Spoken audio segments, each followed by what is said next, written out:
Every seasoned gardener has encountered that heartbreaking moment when their carefully planted seeds disappear into what feels like concrete disguised as soil.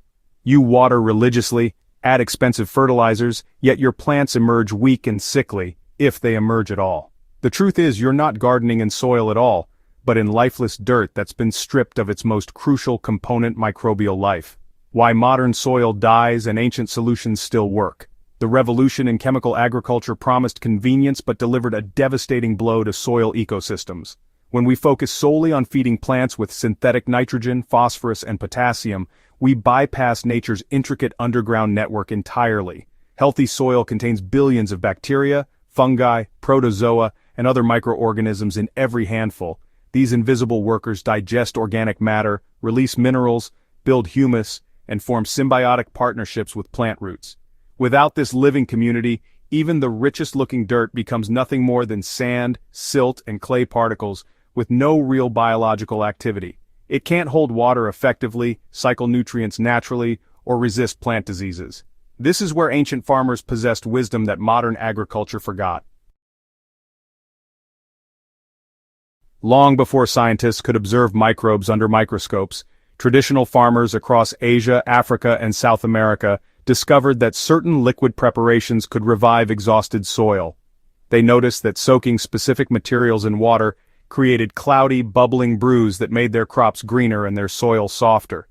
These weren't fertilizers in the modern sense, they were microbial tonics that reintroduced life to dead ground. Rice wash, the simplest soil resurrection method. The most accessible of these ancient secrets starts in your kitchen with uncooked rice. This method harnesses lactic acid bacteria to quickly colonize soil and suppress harmful pathogens. Take 1 cup of uncooked rice and rinse it gently in 2 to 3 cups of clean water. The goal isn't to wash the rice completely clean, but to release starches into the water, creating that characteristic cloudy appearance. Cover this starchy liquid loosely and leave it at room temperature for 2 to 3 days. During this fermentation period, lactic acid bacteria naturally present on the rice, multiply rapidly, creating a slightly sour-smelling liquid with a thin film on top. This is exactly what you want, nature's own probiotic for soil. Dilute this fermented rice wash at a ratio of 1 part liquid to 10 parts water and apply it directly around your plants. The microbes immediately begin jump-starting decomposition, feeding existing beneficial fungi, and creating an environment where good bacteria can outcompete harmful organisms. Fermented plant juice, capturing nature's growth hormones. For gardeners ready to take the next step, fermented plant juice captures the vitality of rapidly growing plants and makes it available to both soil microbes and crops. This method requires slightly more preparation, but delivers impressive results.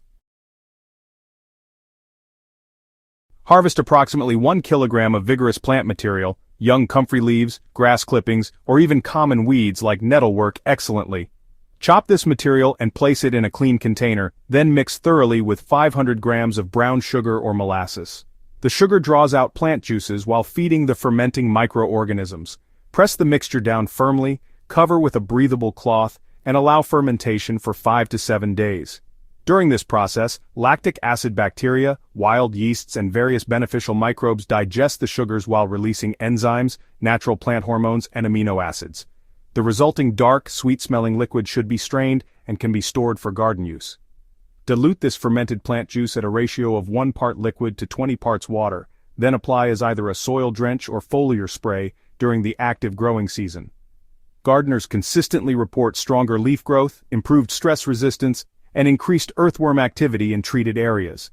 Compost tea, the microbial diversity champion. While rice wash and fermented plant juice provide targeted microorganisms, compost tea delivers unmatched biological diversity to depleted soil systems.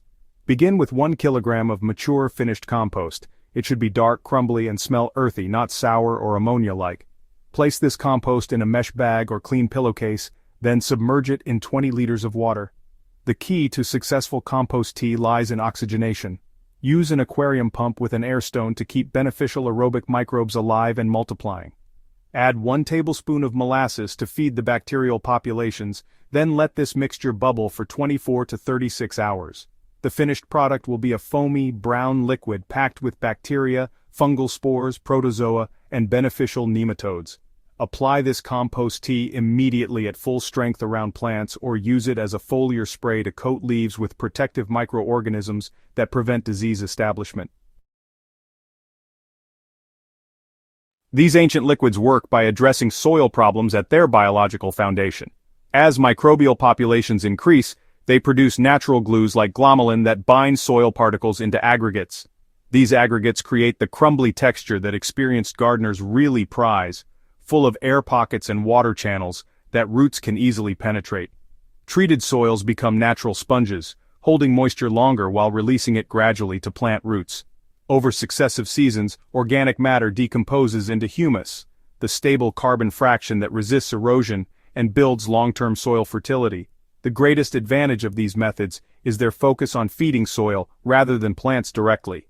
Once beneficial microbes return, soil begins managing itself naturally.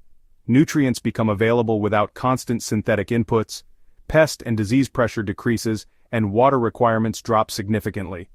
Results accumulate season after season, meaning gardeners who commit to these practices watch their soil fertility improve rather than decline over time. The forgotten liquids that bring dead soil back to life represent more than simple recipes. They're a return to sustainable practices that built healthy soils for thousands of years before chemical shortcuts existed. Whether you choose rice wash fermented plant juice or compost tea, you're not adding conventional fertilizer but reviving the living engine that makes soil naturally fertile and resilient. Start small with whichever method appeals to you most, apply it consistently, and watch your soil transform season by season. This foundation of truly sustainable gardening is within reach of anyone with basic materials and patience. Ready to revolutionize your gardening approach? Subscribe to Crop Corner for more soil revival techniques and share this guide with fellow gardeners ready to bring life back to their land.